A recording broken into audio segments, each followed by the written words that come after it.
अस्सलाम वालेकुम दोस्तों, कैसे हैं आप सब। मैं हूं आपकी दोस्त और आप देख रहे हैं उर्दू स्टोरी हब। आज फिर मैं हाज़िर हूं आपकी खिदमत में एक नया अनोखा और सच्चा वाक़या लेकर। एक ऐसा खौफनाक वाक़या जो कि मैं आज भी याद करूं तो खौफ से डर जाती हूं।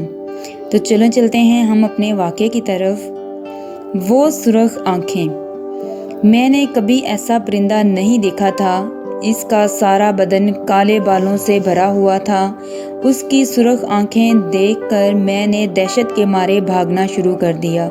आयतल कुर्सी का विर्द मेरी जुबान पर जारी था और आंखें आंसुओं से लबरेज। दिसंबर का महीना चल रहा था। सर्दियां अपने जोबन पर थीं। दूर दूर तक हर चीज़ ने सफ़ेद चादर तान रखी थी।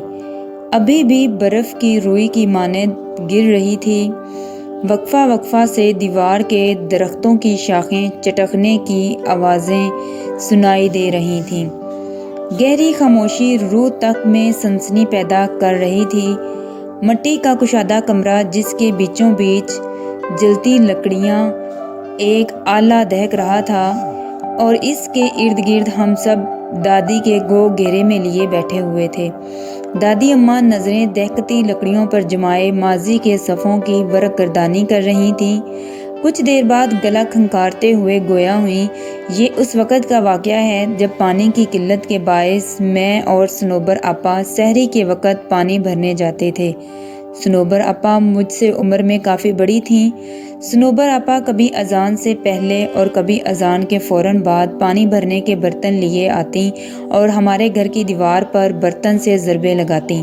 चूँकि मेरा बिस्तर दीवार के साथ होता इसलिए मैं फ़ौरन उठ जाती, अपने बर्तन उठाती और बाहर आ जाती। हर तरफ गहरा अंधेरा छाया होता और गीदड़ों की दिलखराश आवाज़ दिल झंझोड़ देती थी। दिल में ढेरों खौफ लिए हम सहज सहज कर कदम बढ़ाए जाते थे। घर तो चूँकि इस ज़माने में उक्का दुक्का ही मौजूद होते थे और हमें पानी लाने के लिए तवील मुसाफत तय करना पड़ती थी। झाड़ियों में थोड़ी सी हलचल होती तो हमारा दिल उछल के हलक में आन पहुंचता। सनोबर आपा काफ़ी मजबूत असाब की मालिक थीं, जबकि मैं काफ़ी डरपोक वाक़या हुई थी। पानी लाना मेरी मजबूरी थी क्योंकि घर में एक बूढ़ी सास थी और 3 बच्चे, मेरी एक बेटी और 2 बेटे।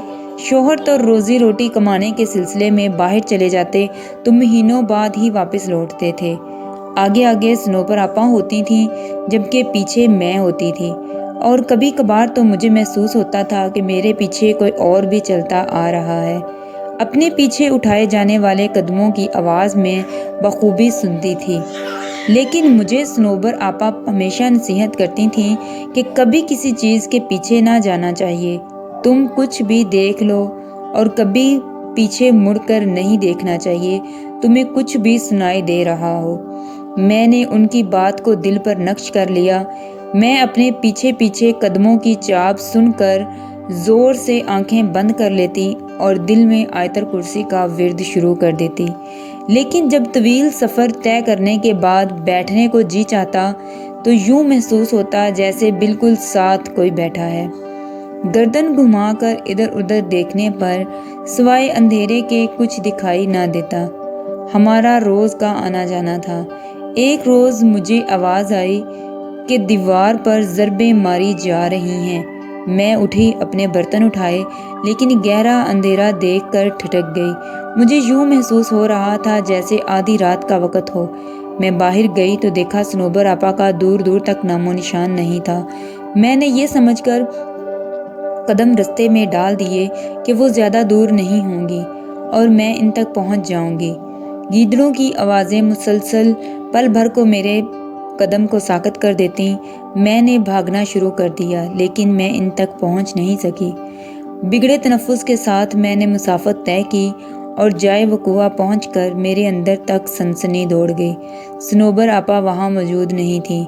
मैं थोड़ा ऊपर खड़ी थी और नीचे देखा जहां पानी का कुआं था।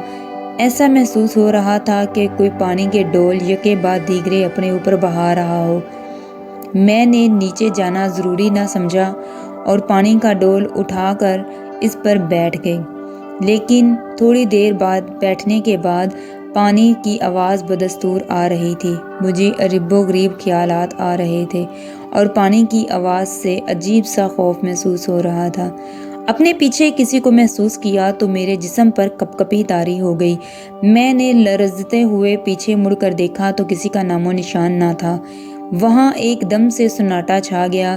میری حیرت کی انتہا نہ رہی، لیکن عین اسی جگہ اوپر گھنے درخت کی شاخ پر کوئی عجیب سا پرندہ بیٹھا مجھ پر نظریں گاڑے ہوئے تھا۔ عجیب قسم کا پرندہ تھا، میں نے کبھی ایسا پرندہ نہیں دیکھا تھا۔ اس کا سارا بدن کالے بالوں سے بھرا ہوا تھا۔ اس کی سرخ آنکھیں دیکھ کر میں نے دہشت کے مارے بھاگنا شروع کر دیا۔